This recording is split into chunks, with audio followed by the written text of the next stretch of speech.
Demon from Texas tells me, hey man, I have a new unlimited tonic farm method. Literally got like 40 tonics in 5 minutes.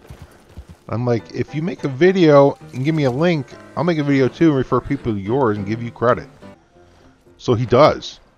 And I go check this video out. And I'm like, hey, that looks pretty legit. People should know about this. This is something you could do in story mode since before online was even active. But when online went live, you were not able to get stuff out of saddlebags. And that was something that kind of like bummed me out. Because I liked being able to get loot out of saddlebags. It was a really good way of doing it. Well, now come to find out, we actually can get loot from saddlebags now. At somewhere along the line, Rockstar added this back into the online mode. I don't know when they did it. I'm assuming maybe 1.06 because it's just now starting to, you know, be known. And if it was before 1.06, we probably would have known about it prior to that. But it could have been, you know, one of these recent stealth updates. Now, I was looting parked horses back at the beginning of the video. Now, this is a horse that I stole from someone, and I'm able to still loot it. So I was curious, if I kill the horse, can I still loot a horse that's killed or dead? And I was unable to loot the dead horse. However, since I did loot one of the saddlebags on that horse, it's possible that a horse that has not had any saddlebags looted could still be lootable. I don't know. I didn't test that. Like a fresh horse, I don't know if you can loot a dead horse that is freshly killed without ever having been looted.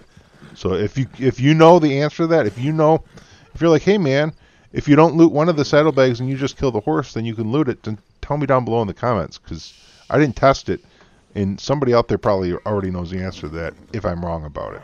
But in my experience thus far, I was unable to loot a dead horse. Now I'm using this stranger mission area in Tumbleweed because he provides you with like a safe haven. So if this is something you want to do, and you could do it around any stranger, if you steal a horse, because sometimes they don't really want to let you in their saddlebag, you got to kind of like pat them down, get them to chill out, get them to calm down. Then take it to close to a stranger, and then you won't have to worry about PvP. Nobody can shoot you while you're in the safe area of that stranger. Now this horse here is out of the stranger area, so I am taking a risk of getting shot by somebody. Fortunately, when I was doing this, I was kind of shocked. There were quite a few people around. Nobody took a shot at me. I was pretty impressed. It was nice being on a lobby for once where I didn't feel like I had to defend myself around every turn. But still, if you want to hop on a horse and just take it over to the stranger, you're safe from getting shot in the back.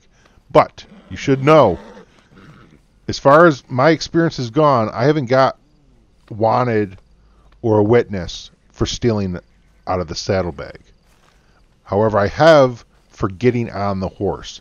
Horse theft, you can become wanted for horse theft. I'm thinking you can't get wanted for stealing out of the saddlebags. You're just going to lose honor for stealing out of the saddlebags. I actually had somebody come out of the bar. I think I showed it in the beginning of the video, one of the clips there, where a guy came out of the bar and came to get on his horse while I was literally pulling stuff out of his saddlebag, and he's just like, hey, cut that out, and got on his horse and rode off. So I wouldn't worry about getting wanted. You will lose honor, but you might get wanted if you hop on the horse. And please, if you haven't already, make sure you go check out Demon from Texas, because he gave us this method, and that's got to give props to him. Thanks, man. If you're new, don't forget to hit that subscribe button. Until next time, happy hunting and happy trails.